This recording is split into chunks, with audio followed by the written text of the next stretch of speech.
Welcome to Journeys into Enlightenment with Janet. Join Janet and her friends as they gather at the intersection of consciousness and self-experience, what being consciousness in human form is all about.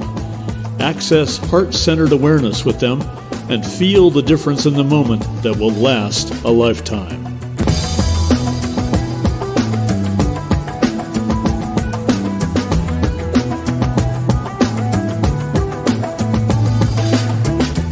Hello and welcome to this, the 8th episode of Journeys into Enlightenment with Janet. I'm your host, Janet Barrett. Our time together here is all about being in the recognition that we are much more than we let ourselves think we are. Our space here is all about reaching deeper than our outward sense of self into our awareness of ourselves as part of consciousness. Here is our intuitive voice and skill sets, an experience of information that is tuning in on a whole different level of awareness. What we call self is our formation and interpreter of this inner space. Each of us is unique as individuals sharing in a collective experience we call consciousness. If you are new to this podcast or have listened in before, we make the time to loosen up those tightly held senses of self and unwind in the freedom of consciousness. We allow for the two to interact and draw new conclusions about being and new patterns of behavior and thinking to be present. The fun is in how this state of information and potential you can feel changes in being present, changes that can last a lifetime. As a deepening of our episode topic, I offer elements, other voices, that my friend for the episode brings into the fold, including a meditation from interlude and internet retreat. All these dynamic energies are present in our moments together, here that you can feel and enjoy and come away with a different and expansive sense of being alive. Whatever you are doing right now, let the part of you that is listening relax. It gets what is happening whether your conscious mind does or not. So, no matter if you are driving right now or sitting in luxury or going off to dreamland, being present is with you, in you. Set up your internal sense of place to let you know that if you need to pay close attention to something, that you will, and just shift in your awareness right now. Drop out of your day-to-day space, your mind, and bring your awareness to your heart area. Notice how it is beating. Notice your breathing. Notice what you are feeling. Put it aside. Yes, just like that. We might think that it can't be that easy, but it can be, because it is, and we have been too busy to let our awareness catch up with the body's shift. Now, notice that your connection as your core, your essence, and the timeless, spaceless quality present. There it is, the quiet, the calm, the sacred, the loosening of any attachment. Recognize the freedom in being present without form or obligation. This is your truth without all the coloration that self holds. At this point, I am drawing out our immersion into our wisdom.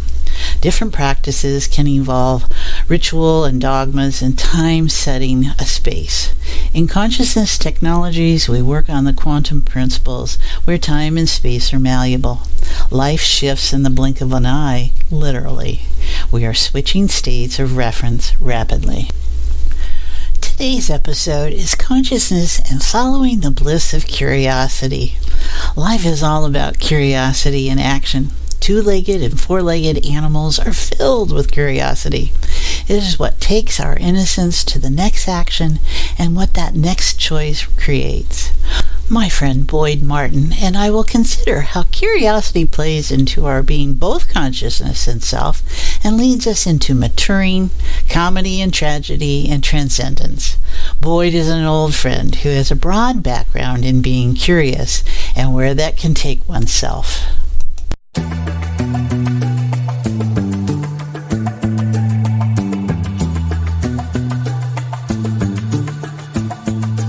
As part of each episode, I am delighted to be including a meditation from my husband, Tom Barrett. I've always enjoyed the sound of his voice. I used to listen to him talk to me over the phone just before I went to sleep when we met years ago.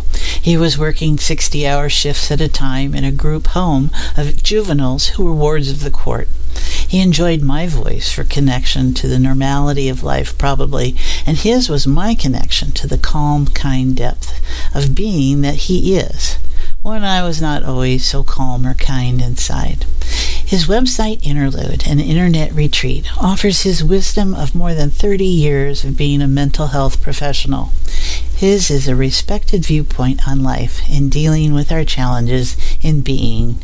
Tom's meditation this week is simply curiosity from his extensive meditation archive at Interlude, an internet retreat. Curiosity. Curiosity is an essential ingredient for human development, whether on a personal level or a species level. It's an outward movement of attention, an expansion of consciousness that drives movement and exploration. When we have it, the world opens up to us. We feel the urge to explore what we don't know. It expands our realm of experience.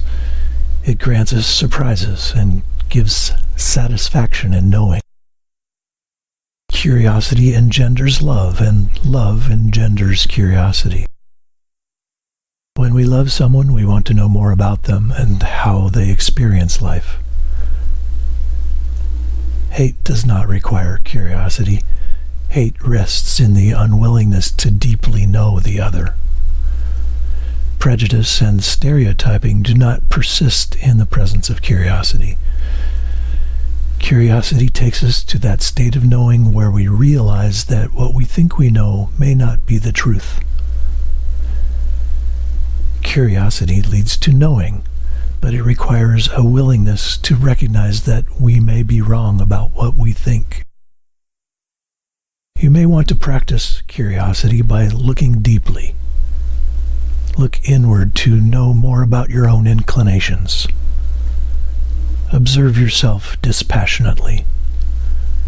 Take notes if that feels helpful. Notice what it is like to be you.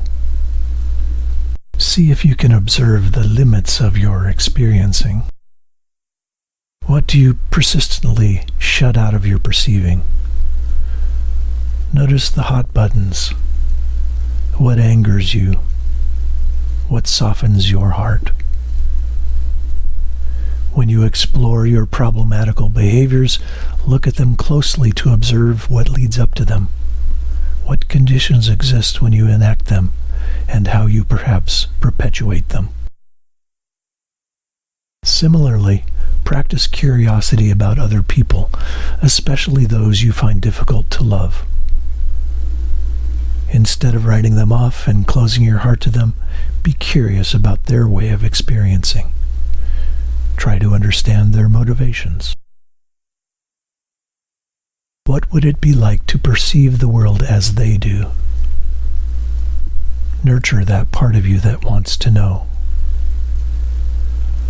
Allow your curiosity to enhance your experience of compassion. Allow it to open your heart to your world. Notice what you notice. I have just one word for you to consider this episode. And sometimes it's the simplest things, isn't it? Do you remember what curiosity is? Just in case, curiosity means a strong desire to know or learn something. It also means a strange and unusual object or fact. What is it like to view your daily life in relation to your curiosity?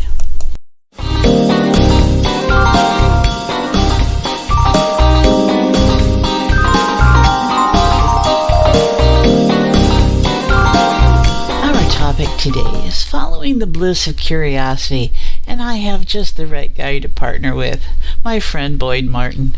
Boyd is my sound engineer for this podcast, arranger, and music composer for our featured musical themes, and he is a great support man. He voices the podcast opening, so you know him already. I met Boyd years ago when we were both part of the World Peace University in the late 80s. We all had great hopes then about helping the world. They had a shortwave radio station they operated in Costa Rica, which held Boyd's attention. He served as our newsletter editor also. Unfortunately, our time there was not to last, and we went our separate ways. Like people can sometimes do, we lost touch, and we met again through our matrix energetics connection some 25 years later. It was a delight to see him. We had not known each other well before, but we had that shared vision for a time that made us compatriots. So much has happened for both of us in those years. Metaphysics and yoga as a teenager helped contribute to his classic hippie rebel, more interested in the inner human experience and consciousness than being a success. Music and radio broadcasting have led to a lifetime involved with sound and the airwaves as DJ, voice talent, jazz musician, and composer. His life's journey includes everything from his recovery from years in Los Angeles as a mid-level executive for Scientology and as the voice of Dianetics over the air. Move ahead to being part of the Portland, Oregon blues music scene for 30 years. As a drummer, he traveled the U.S. and globally with a couple of different jazz bands for 12 years, winning awards, and also as a studio musician on many albums and performing thousands of gigs. He published the popular Portland Live Music Guide for several years and wrote for one of the Portland weeklies as the music editor. Boyd would become focused exploring the nascent ET disclosure movement and alternate history studies, mainly starting with the Cosmic Awareness courses of Paul Shockley and Jose Arguelles' Mayan Factor Project and Terence McKenna's Time Wave Zero I Ching research project. He started the Northwest Disclosure Project under the auspices of Dr. Stephen Greer's Disclosure Project. He operates a small business, PureEnergyRx.com, helping people explore life with energetic medicinals and a great newsletter about health. Over 30 years ago, he had a vision, and he developed his concept of the Mystic Broadcast Network, which he was able to bring into fruition in the last few years. Boyd is a man who has traveled and worked through a lot of his stuff and moved back to his hometown in Kansas. Yes, you can go home. He continues to live his mission of advocating for higher consciousness, mindfulness, and human potential. For all his details and his delightful straight-shooter take on life, you can read his bio at his website.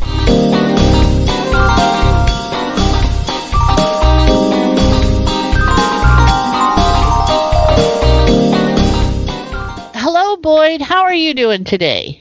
Hi, Janet. Hey, I'm doing good. I'm hanging out here in the blooming, blossoming, exploding spring of Kansas. Well, it's nice to know what happens there. I know I've seen pictures that it's doing other things there. Well, I want to thank you for joining me on this episode about our topic. You came to mind because I wanted to, I think, support people in going back to what is in their nature, and that's to be curious.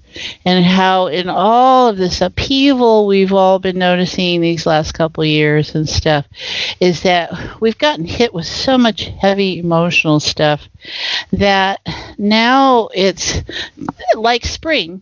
There you go. That must be why I'm thinking about it. Is where curiosity in life takes place and how new approaches would be useful. You got any ideas on that? Does that sound like what you feel when you're in a springtime place? Okay. Yes. Spring always brings out the curiosity, of course. I was talking to my brother yesterday, which we always end up having some deep conversations, and he had called me because he was asking me a question about a podcast I had done, and it was about manifesting with feeling.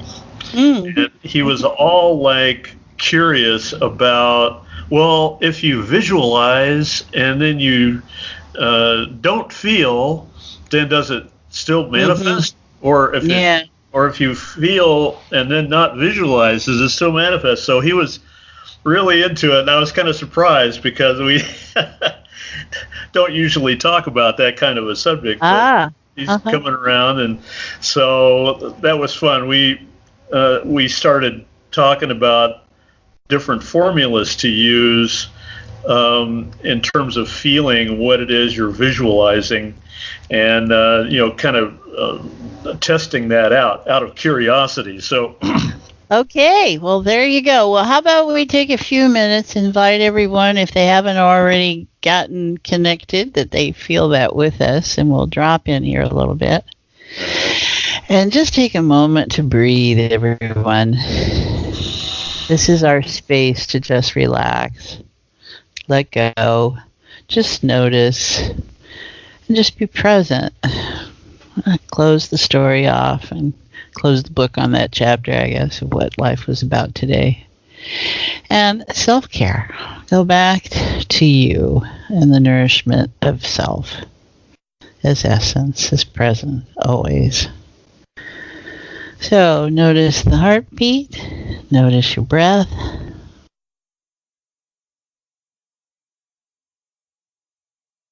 Yeah, there we go. And then notice your emotions. They're good things to have. We'll be talking about emotions today. They're part of what comes out of curiosity, I think. When you find what you think you want or don't want, or whatever you just find, you're going to have an emotion attached. So just notice, put it over there, and then really just step into that third meaning of heart-centered awareness, which is the core essence of all. Where you and I and Boyd and everyone else meet here.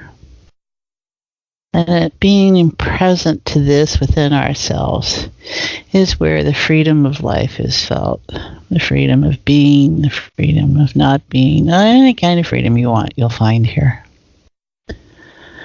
And we'll go lots of places today because Boyd has a huge field and he's really into radio waves and airwaves and all those kind of resonances and vibrations because he's such a wonderful musician. So he's orally set for all that. And with his Mystic Broadcast Radio, he's got all kinds of things he's tuned into, whether it's human, alien, whatever those distinctions might be. Just things in different shapes and sizes. Plant, animal. Plant, yeah. It could be mineral. All those. Yeah. In some shape or another, or no shape. See, that's the whole thing. It's all those things beyond our physical form. So just breathe. There we go. Oh, all right, Boyd, that feels pretty good. What are you noticing in the moment? Oh, that was good. It's so easy not to breathe and to get your attention stuck outward and not really observe and be mindful about what's going on in your body complex. And so it's good to take a moment. So, yeah. And just remind ourselves, right? Because it's always there. It's just, there we go. Okay, so today's about consciousness and following your bliss of curiosity. Your bliss of curiosity might be a little different than my bliss of curiosity, but that's why I'll make a personal. I don't know. Bliss is bliss, right? Well, it is, right? But what you find curious might be a little different than me, for certain, right? Yeah. And so that's where the unique self comes into play, I think. But I think everyone can experience bliss if they allow themselves that. So what do we want to share with people today? What is it that we're noticing around us going on that spring is always a great time for new growth, new something. And that's life to me, right? Is that life is curiosity because it's always doing something and it mutates and evolves, etc. So what do we want to do with this place in the spring? Well, I think you brought it up earlier about the creative process. And as a musician, as a writer, probably more so, and especially writing on a deadline or creating something for others, on a schedule, you have to have processes in place to get past the supposed block, which happens inevitably at some point or another. Over the years, I've realized that it's not really about a block. It's about two things. One, it's tuning in to what it is you're resonating with at the moment. And then it's letting the idea kind of germinate or ferment in your imagination and feeling body, so that then words start to come out and you start to have an experience of what it is you're tuning into, and then using whatever the media is that you're going to broadcast that out on. So especially doing essay writing, about this, you can sit down and just go, okay, what am I going to write about? And then ideas start to come in. So what you're doing is you're tuning in to the broadcast of what it is that's resonating with you. And which was the whole idea of me starting this radio station that I have now, the Mystic Broadcast Network. And the motto is tune into the mystic broadcast of oneness emanating from every point in the universe. And so and someone, I can't remember, some famous person said, probably look this up later, but there are no truly original ideas. Everything is out there already. It's all a complete created holographic experience, and what we're saying and what we say as our creations is really just a manifestation of what we pick up that's already out there. So that's when you're in a situation where you feel clogged or blocked and not able to create anything, then really all you're saying to yourself is, I can't pick up any broadcasts. I can't pick up any ideas. So go ahead. I think imagination is the ability to access the field, right? And I think we start from a place of curiosity with that, and that we're curious to, we want to learn, or we want to see, or there's a desire, there's something that moves us to bring our creative ability into play.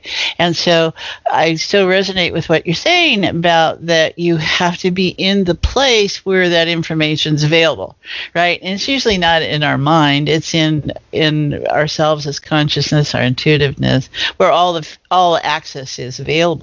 And being in that state, we're going to call it imagination, because that's, we've got these things so separated out, through culture and training and stuff.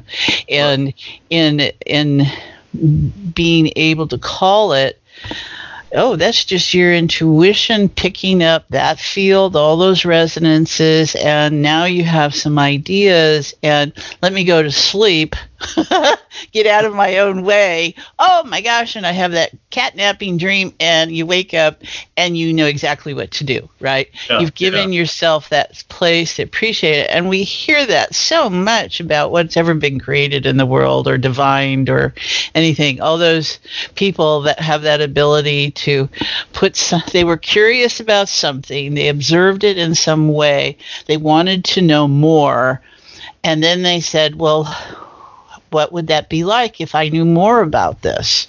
And then all that flood of information came in, and they went, oh, yeah, let's try that. I think that's what science is. I think that's what life is all about, is, whether it's looking at the baby and wanting to touch it and feel the texture of the child, and and then you feel the wood, and you want to experience all this information, and it's our curiosity that comes into play, I think, that says, oh, well, that feels different than that. well, okay, I got, and you react accordingly, or respond accordingly. So, yeah, pretty good stuff.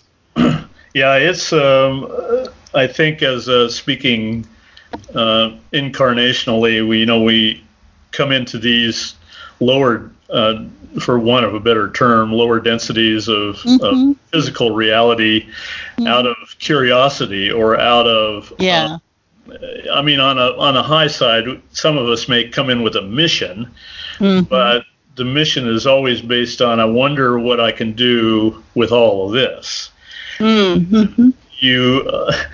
And all of this can get overwhelming. You had mentioned in your note to me about the subject about transcendence, and how I wonder, like, for example, let's see, I'm going to jump off this mile-high cliff into this 2-mile deep pit of tar. Okay. Now, let's see. I wonder what it would take to get out of this. And so I think a lot of creative types can get into that situation where they feel trapped in their own creations. Oh, yeah. And so that requires, problem solving and creativity to get out of those situations that we got ourselves into, and all the time we're whining about how bad things are, and we victimize ourselves, and then on the end of the process, and you look back on it after it's all gone by, and you went, I see what I did there. I made that problem, then I figured out a way to rise above it or transcend that problem. And that's how we learn about the creative power or source within us that is part of what makes the entire universe. So I think it's a inborn, hardwired in the DNA, so to speak, about curiosity being the underlying force or underlying energy that starts off the process of creation. So that's probably the whole thing. Well, I think I titled this "Following the Bliss of Curiosity." I think that's the essence, that's the intuitive, the infinite consciousness that finds whatever happens as part of the bliss. That's the bliss that you're inspired by. Outcome is a whole different thing, and that's a part of what happens as a result of that curiosity. And that can take you places, comedy, tragedy, and everything in between. And at some point, you can sit muck and mire with it, or you can get into your transcendent of it. I mean, the nature of the beast, two-legged and four-legged we are, is to be curious, and it leads us to maturity, to all these different experiences, and what it makes up is how we experience life, by the time we're done with this. Yeah. And the challenge is, I think, a lot of us have been trained to not be curious. That's the one thing I hear about people and their young children, is that they're so curious. They get into everything. Well, I don't think there's any difference between a puppy who does that and a child who does that, right? It's the nature to learn and to take in information, to explore. I think we're natural explorers. That's one thing that is fed by curiosity, is that it's going to take you someplace, And we see a lot of people, I think, that haven't their nature to be curious has been channeled in a direction that's not always helpful, right? In how they experience stuff. What do you notice about that? Well, it's the cute story of and I've had this happen with my niece, where she'd go, "Why is the sky blue?" Yeah. And then I give her an answer, and she'd go, "Well, why?" And why? And pretty soon you get to a point where, well, you know what? I realize I haven't really gone that deep into the subject. And so then you, just to save face, you say, change the subject, or just because I said so. That's usually where the conversation ends, Yeah. And that's how we tend to cut off sometimes. I think not really meaning to out of a bad, being mean or anything, but just because we're a little bit embarrassed about not following down the rabbit hole all the way that the child is willing to go down there. And right. to see, why, what is the answer, and then, so what I started to do with her was, well, what do you think, And she came up with some really amazing answers, they were, some of them may have been inaccurate or incorrect, but I didn't bother to correct her. I just thought, let's see where this goes, and so. And I think if we kind of let ourselves do that with kids or do that with our friends even, it expands the conversation, and lets the conversation kind of pop out of the box and get people going, oh, yeah, I should be asking why more often. Well, the why requires an answer, we feel, right? And if we don't have an answer because we haven't thought about it, or, we're not in the mood to answer, or, whatever the variety of reasons might be in the moment,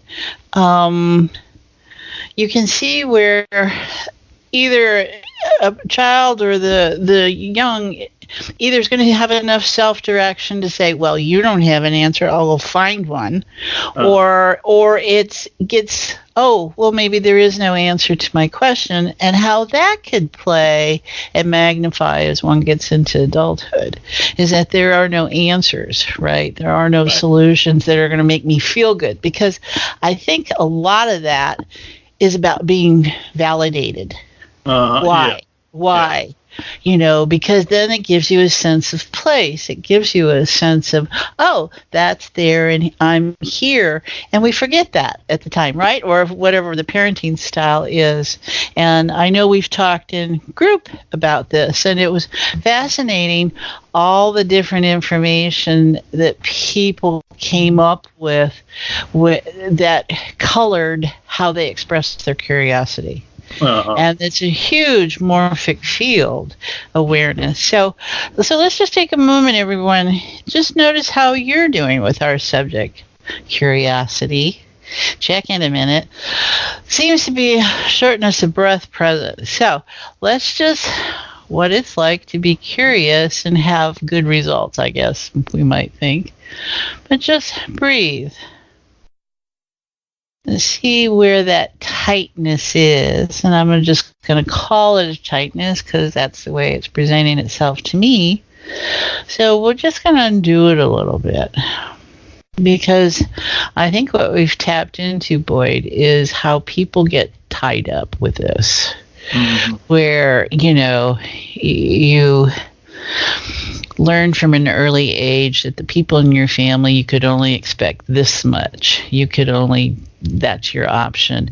And where our dreams and hopes and wishes as a child are, and how they get strangled and how they never get developed, is part of not being allowed your curiosity, not being allowed to make a mistake, right? That's where the power of, and remember that mistake is a judgment word. There's no mistakes. It's just a different outcome than what you would think you want, right? And because you learn a lot. I mean, all those years ago when they were doing all the research about very successful people, most all of them, they were on their 3rd, 4th, 5th, 10th time around with doing a business or trying something, because they learned each time what to do or not to do and what worked and what didn't work. And it helped. They needed that whether it was, you could call it practice or failure or whatever you want to call it, that ability to give ourselves license to make what someone else might say is a mistake is huge. And sometimes it's a deadly outcome, right? We do make choices like that. So a lot of that question asking, and it's really consensus searching, searching for consensus. A lot of the socialization process is this correct? Is that correct? What's correct here? Is the question, which is really all you're doing is requesting judgments and conclusions. You're not really exploring, other than exploring what the parameters of the consensus is in reality of socialization. I'm speaking like when I'm like as a teenager, especially. And in a lot of ways, I'm definitely remain a teenager my whole life in that sense. But there's another point that I think is key here is that there has to be a point where in your energy field, there's always a question. Staying in the question, like Gary Douglas with Access Consciousness built his whole thing around that, where you stay in the question, because by being in the question, the universe responds to that curiosity with infinite possibilities. And it's an open-ended question, too. Open-ended question, right. Right, because if you just settle for a yes or no, you're dead in the water. There's no place to be curious in that, right? Well, that's just it. Yeah. That's part of the problem with science, is that they're always trying to find the answer, and then they have to decide that is the answer, which is really a conclusion based on a judgment. So it's really just like, it's vapor. What the real thing is to stay in the question. Well, why did that not work? Why did that work? Okay, that worked. Now, what else is possible? And so outcome is different than the curiosity, right? The outcome doesn't always match the energy of the curiosity. Right. You know what I mean? So you're curious, and so you question and you challenge yourself and your hypothesis. Then you draw conclusions often that we say, oh, well, that's it because I explored it. Well, that's not necessarily true. We're seeing that in science right now with the awareness of black holes and, oh gosh, what is it? Well, all the quantum experience having to do with other universes and parallel worlds and all that, which is all a result of asking that question. How they all exist at the same point. Something's liquid and something's solid. Yes, they can be the same at the same time, right? And so it's like, okay, if we know that, then it changes maybe how we utilize our curiosity. And I think that's interesting that I put it that way, because I think it is such a strong dynamic to explore. I mean, to crawl. I mean, you think about a baby and what happens when it's not being carried, when its little motors are going and it's crawling on the floor, and then it's walking, and then it's skipping, and then it's running, and then it leaves home. And then and then maybe if you're lucky, it comes back now and then doesn't move back in with you, whatever. It's just, I can feel the push and pull of all this. And so let me just notice here, everyone. So what if there was just this opening, this unfolding with your curiosity? There we go. And it can be as simple as a new recipe, a different color, a book, saying hello. See what happens when you're curious and you say hello to the clerk at the store and you get a response back of some sign. Now, that one time can set up everything, or it can just be, I need to gather more data, right? Huh. Yeah. We issue these ultimatums all these times to us because based on our bias and our perceptions of what story we're trying to maintain and belief system keep active. So just in noticing what it'd be like just to do something different tonight. Yeah. Whether it's Indian food instead of macaroni and cheese or something, What? or it's macaroni and cheese with hot sauce on it. Mix some macaroni and cheese in with the tempura.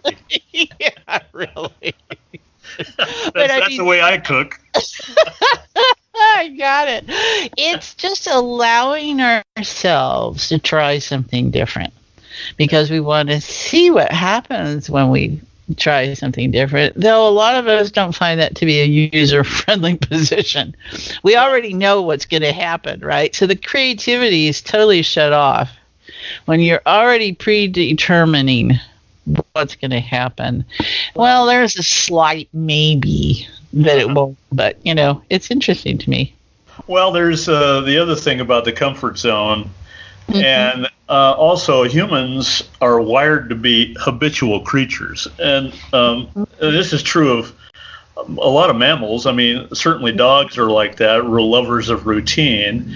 And you can get, over time, kind of concretized into your routine, not really questioning it. You're just kind of comfortable and cozy in your little world.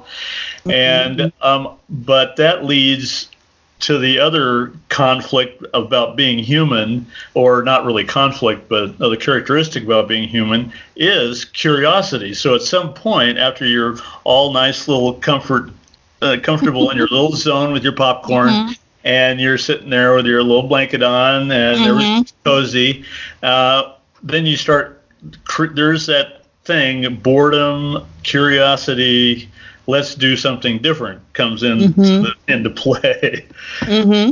So I've been experimenting with that a little bit, especially when I go to the store, since I've been in this little town in Kansas, and I go to the local store, and so, everybody pretty much knows everybody else.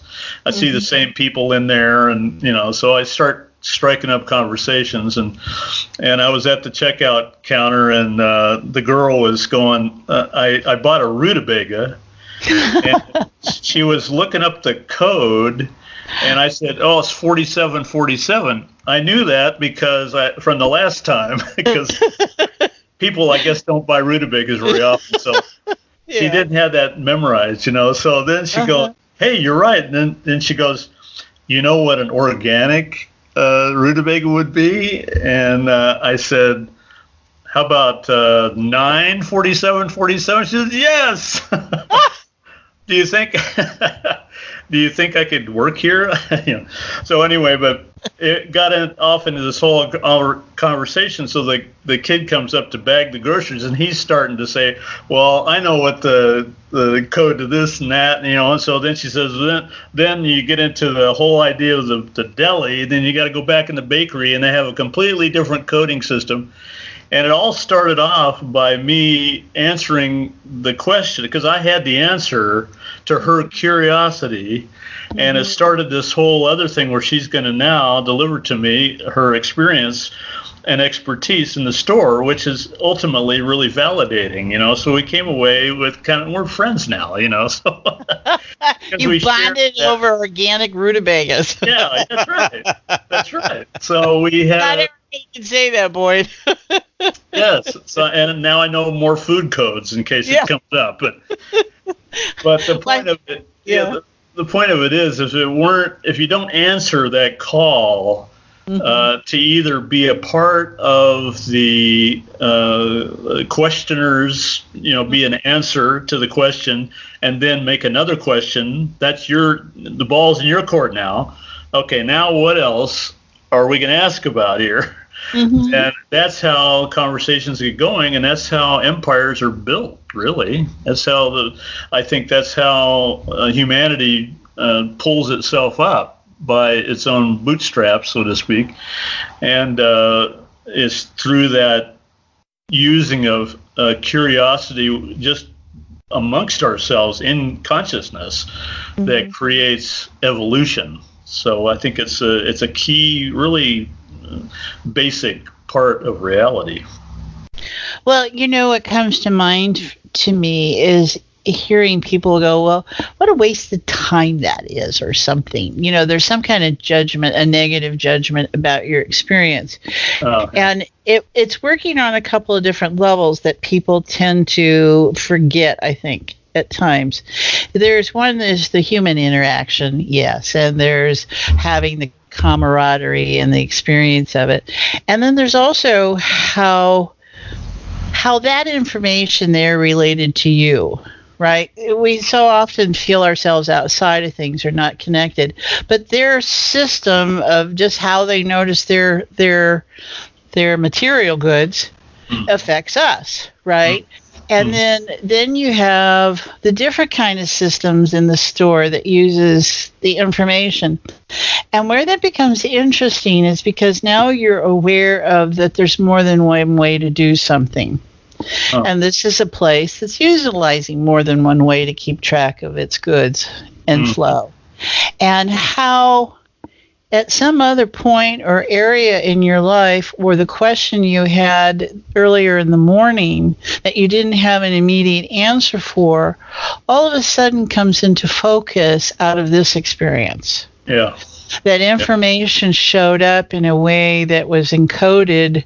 It wasn't the sign that says, here's your solution, Boyd, but it came, well, this is one way to do it, and this is another way to do it. And all of a sudden you have more resources available, whether you ever use them or not, right?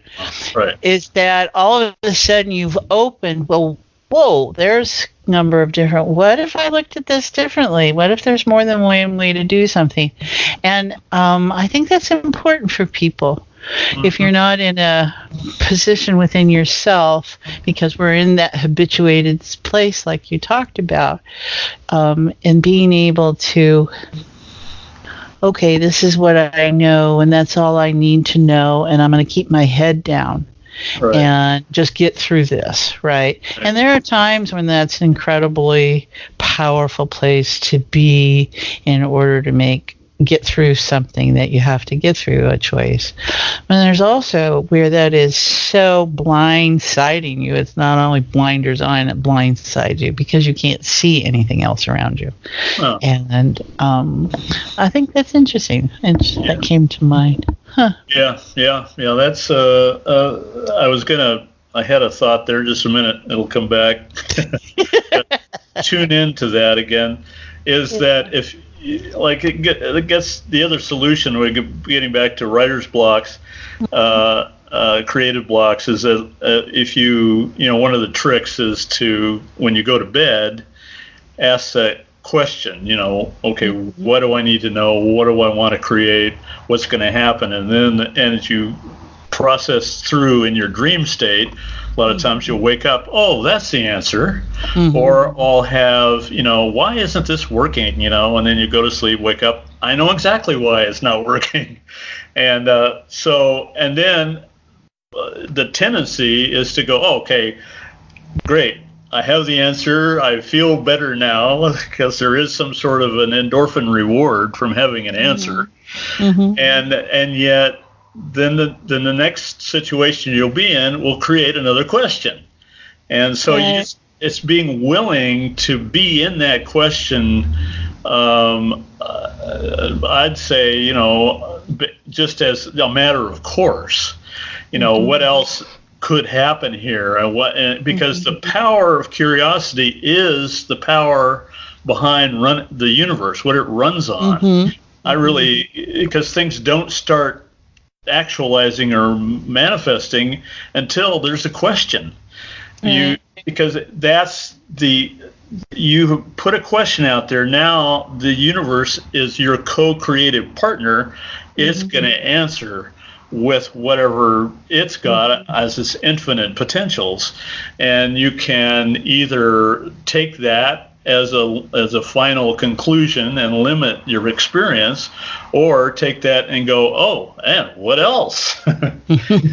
And I think that what else question is a really powerful one also, because I think that leads to expanding not only your view, but your material experience too. So I know this, anyone knows this from owning and running a business that I've done for about 20 years. And I've noticed that it really follows how willing I am to take the next step that's going to expand, things. And also how sensitive it is to when I close down or get discouraged or decide, well, maybe I don't really want to be doing this, all the same stuff that everybody in business goes through. Then it responds. Sales go down, people stop calling, and then you go, wait a minute, I wonder what would happen if I did this. And then it starts, it gets going back up again. So I think it's really important to be able to have that as a go-to debug. Okay, I feel stuck. The first thing to do is to ask, what's the next thing possible, or what could be the viewpoint or the way to be in order to get out of the stuckness. And just by asking that question, you're already unstuck. Well, and you asking it that way. Right. What do I need to do to let something happen? I've just lost it there. Is about getting out of our own way. And where I'm coming from this is that how we shift between being consciousness and essence and whatever our word is into self. And it's consciousness, it's that part of ourself that's asking what else is possible here, because you have to step out of self. Self's already got it figured out and it doesn't have an answer. Yeah. So where it's got to relax its ideas and what it thinks are the parameters of something, its considerations, and relax and allow information, allow universe, whatever our words are that we want to use, where we're in the field of where it's just information. Yeah. And then, so it's the letting go of the self that's got an idea on what it is and isn't. Yeah. And as soon as you move past that, you're accessing the unknown. And this is part of being comfortable with the idea of the unknown, is that it is not something you already have set in place. Yeah. And that you would have an answer already if it was something you knew, right? And what you know is not working. So you have got to be willing to just relax that and let me go into a dream state, which is all about consciousness, right? And just being present and letting the story and the filters drop and just accessing the information, and then just being able to pull up and being encouraging ourselves to say, okay, well, what would it be like to take a risk that's really not a risk? It's just a different step. We may have encoded it as a risk, but it's really, or an odds. You're playing the odds, right? And, well, how can this happen? Yeah, it's a risk to the ego. Yes. Right. The ego is really what we use as an social identifier. So once we have boundaries, and those boundaries, if we identify with those boundaries, then they become who we think we are. Right. But outside and above that, in just pure consciousness, it's always asking the question. So we're always knowing that we can get out of the ego matrix, I guess, for want of a better term, by asking the question. Once again, being curious about what else could happen here and who else can I be? Like some famous people that are really great reinventors, like Madonna or Lady Gaga or somebody like that. Some of the most influential people are always striving for a new way to express who they are. And I think that comes from the basic question, how can I be greater? What else can I do? What else can happen here? And your partner, the universe, comes to load in all of its potential. And I think I had written about this before, but there's a term called pronoia. Have you ever heard of that? No. Yeah, it was a term coined by Perry Barlow, who wrote songs for the Grateful Dead. But anyway, he as opposed to paranoia, he says pronoia is when the universe is acting on your behalf. So and that's what you notice. You notice that everything's starting to, I asked for this, here comes the answer. And so it really gives you the feeling, pronoia, of that the universe, it has your back. And but it only has your back when you're asking for something greater. So I think that's a really important point. Now you're giving me another idea for another article. So stand by. That's good. Oh, look where our curiosity's taking us. Yes. Stand back. Stand back, everyone. So just notice where the depth of being is.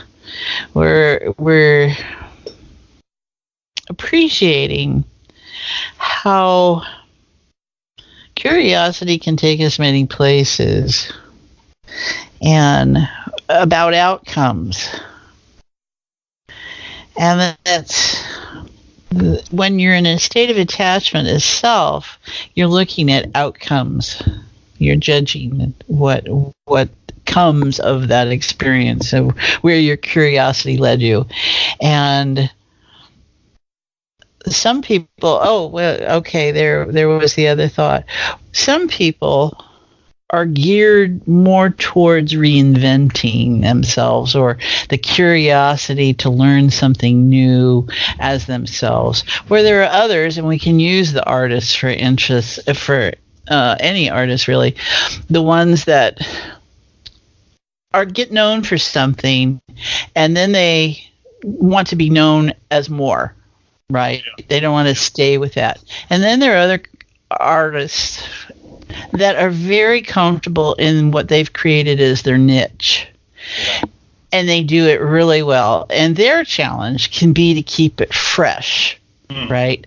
That it's not the same old thing, that each time you experience it. Where the other artists who's always challenging us along with themselves, right? Their focus changes, their interest changes, their curiosity takes them somewhere else. Right. And so they develop a career or a state of being that's all about shifting in the flux, trying different things. And we, the audience, are not always kind about that. We have an attachment to a sense, a feeling that we had when we met them originally, right? Or we were at a certain point in our life. And so for the artists, there's different personalities involved here, and responses when you're looking outside bigger than yourself. I mean, how does your family feel when you've been doing this and now you're going to do this, right? Uh-huh. And you can feel all the different agendas everybody has. And so you can see where curiosity has different applications, has different directions it takes us. And there is, if you take all judgment out of it, then I guess what it comes down to is what you get out of doing what you're doing, right? That's the bliss, right? Following the bliss of the curiosity, and that you're in alignment and in agreement. You know how you got where you got. I think a lot culturally lately is people don't know how they got where they got, right? There's just been this kind of, waking up and you go, oh my God, well, how did I do this and how did I get here? So we're going to look at curiosity again. And I think we're at time here, Boyd. So any last minute flavor about this that you'd want to share? Any mint lollipop I'd like to lick on. Let's see. Well, you got a lollipop? Yeah. Well, you were. I remember that conversation. Yeah, Okay. that was pretty good. That was inspiring. But anyway, you brought up a good point there. I'll just kind of sum it up. Is about the tyranny of mediocrity.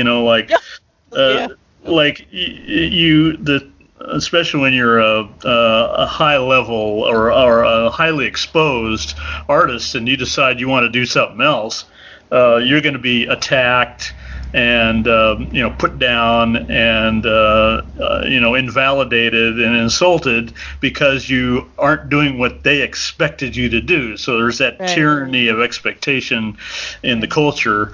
But there's that 3 stages of ideas. At first the idea is ridiculed, then it's simply questioned, and then eventually it's accepted as gospel.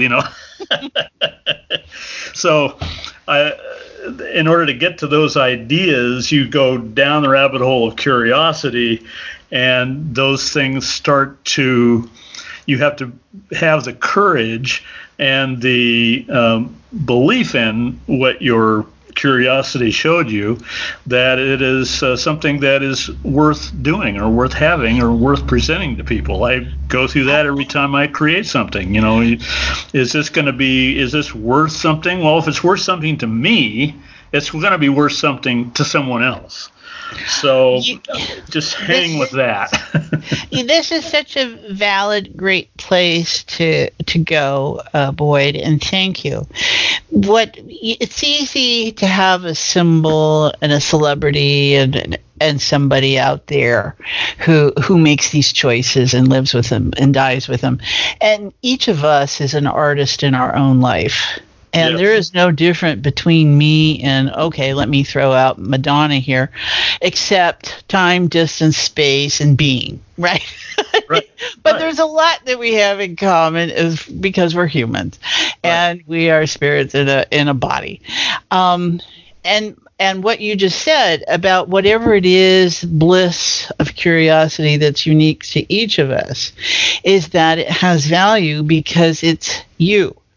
Yeah. It's yours, and you can hone it, you can shape it, you can scrape it, you can escape it, you can do all kinds of things with it. It is you, and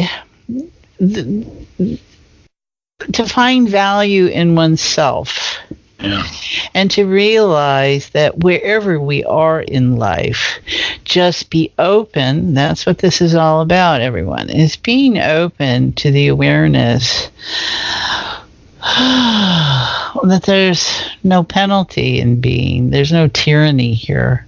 And if you've got it organized that there is, let that be here too. Right. It is here. And we invite you to let that shift a bit. So, Thank you so much, Boyd. Sure, Janet. That was fun. It was fun. All right. We'll be talking soon. All right. Okay, I wonder where it's going to go from here. Well, I'd be curious. Boyd's influences include writers with astutely tuned humanity and spiritual awareness. Carlos Castaneda, the I Ching, Terence McKenna, and David R. Hawking. They offer us the following. We either make ourselves miserable or we make ourselves strong. The amount of work is the same, Don Juan states. Nature loves courage. You make the commitment, and nature will respond to that commitment by removing impossible obstacles. Dream the impossible dream, and the world will not grind you under. It will lift you up. Terence McKenna. Enlightenment is not something that occurs in the future after 50 years of sitting cross-legged and saying Om. It is right here, in this instance. The reason you're not experiencing this state of total peace and timelessness is because it is being resisted. David R. Hawking. Boyd also appreciates Mark Twain and George Carlin. That quote we mentioned in our conversation that we could not accredit to in the moment was from Mark Twain's own autobiography, The Chapters from the North American Review. Here it is. There is no such thing as a new idea. It is impossible. We simply take a lot of old ideas and put them into some sort of mental kaleidoscope. We give them a turn and they make new and curious combinations. We keep on turning and making new combinations indefinitely. But they are the same old pieces of colored glass that have been in use throughout all the ages. And from George Carlin, if it's true that we are all from the center of a star, every atom, then we are all the same thing. Even a Coke machine or a cigarette butt in the streets of Buffalo are made from atoms that came from a star. They've all been recycled thousands of times as you and I. And therefore, it's only me out there. So what is there to be afraid of? There's nothing to be afraid of because it's all of us.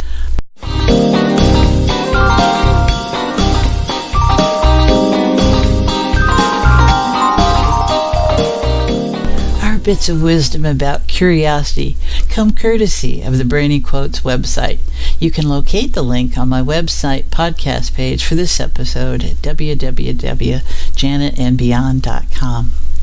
Children are not always innocent and curious, but also optimistic and joyful and essentially happy. They are, in short, everything adults wish they could be. Carolyn Haywood. My favorite words are possibilities, opportunities, and curiosity. I think if you are curious, you create opportunities, and then if you open the doors, you create possibilities. Mario Testino.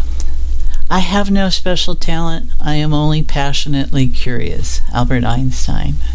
And this. Without aggression, it becomes possible to think well, to be curious about differences, and to enjoy each other's company.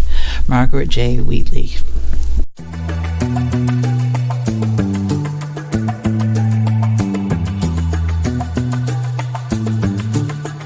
Curiosity is one of the most instinctive drives we can know in being alive.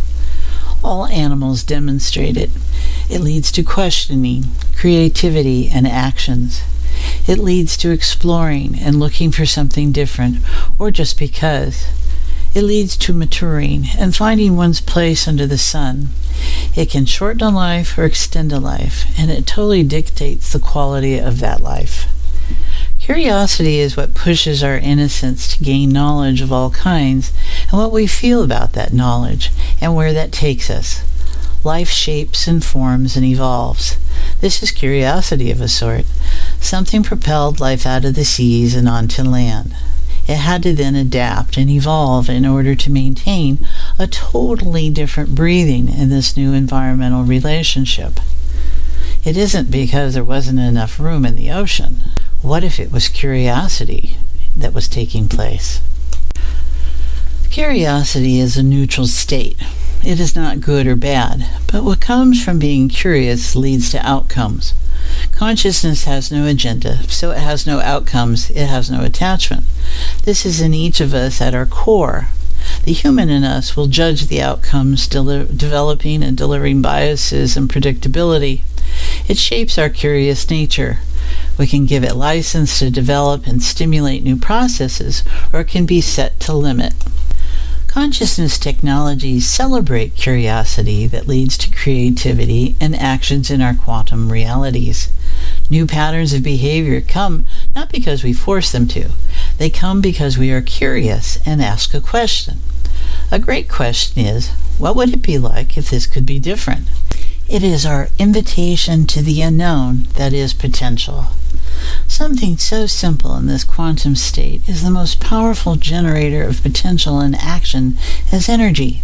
When one has no attachment to outcome, but is open to something different, and when one holds that whatever comes as the change enhances one's own life, no matter what it looks like, there is no fear about what is coming to be different. This is the power of curiosity, non-attachment. Innocence, experiencing new information. We are always retaining our innocence about things, about feelings, about thoughts, about stuff. Inquiring minds want to know, right? Doesn't matter if it is about the barking dog next door or the answer about black holes. Each is an outcome of questioning, and that questioning comes from curiosity. The emotions that may overlay at the time are byproducts. Life is all about potential and possibilities. It is our curiosity that activates the potential and possibilities into reality. Satisfying our curiosity brings a certain sort of sense of completion. It can be as simple as picking up a book and letting it take you where it leads you, and then that sense of at the end, or the at the end, or trying a new recipe, or when you've just given ingredients together on Chopped. In group, we have seen how this is active in different ways within ourselves. As adults, we are responsible for helping children develop their curiosity. We are being given a remarkable gift in fostering potential that we maybe don't value enough. We might leave it to our schools and teachers who may be in overwhelm. We may feel overwhelmed ourselves with the endless questions that you may have to have a knowledgeable answer to, or you may have no answer and don't want to answer, or have to know and maybe know something different. Remember how you had to ask at the right time or the right parent. There are all kinds of reactions and responses, and how you handle this and reflecting your own relationship to curiosity. Letting it become something you explore together with the child shares that we are never too old to learn and to question. Maybe our own curiosity has been stifled. We act mindless in our lives when we are not encouraged to find our own answers. Questioning authority of any kind is a healthy premise in the right context. It helps keep our alignment of essence and self in harmony and our subsequent health happy. Our curious natures are present from the baby grabbing onto something and putting it in their mouth and learning it, and asking a few questions later. The eternal why. Isn't this our cue for curiosity engaging? If we are lucky, we never stop putting something new in our mouth and asking why.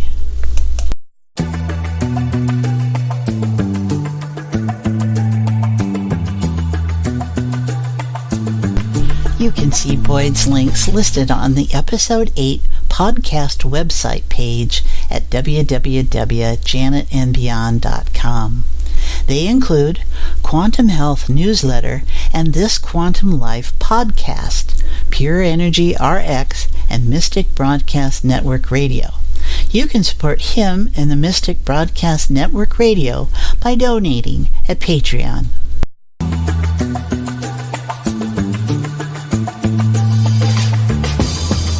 Thank you for joining me here at Journeys into Enlightenment with Janet. You can continue to join us every 2 weeks here on the CTR network. You can post any questions or comments there, or email me directly at janetandbeyondpodcast.com. For more information about all the elements that make up each episode, they are on my podcast page at my website, www.janetandbeyond.com. You will also find information there about my other podcast show, Conscious Conversations with Joan and Janet, and about my work with clients. You can sign up to receive my regular weekly blog, Life in the Beyond, Journeys into Enlightenment.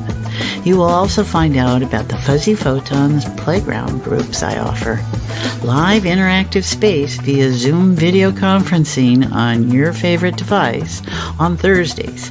If you're looking for other regular opportunities to sit in heart-centered awareness with others and explore life, you will find it here. You can follow each episode of this podcast series on my YouTube channel, Journeys into Enlightenment with Janet Barrett. Till the next time, feel the difference in this moment. It is real, and it can last a lifetime.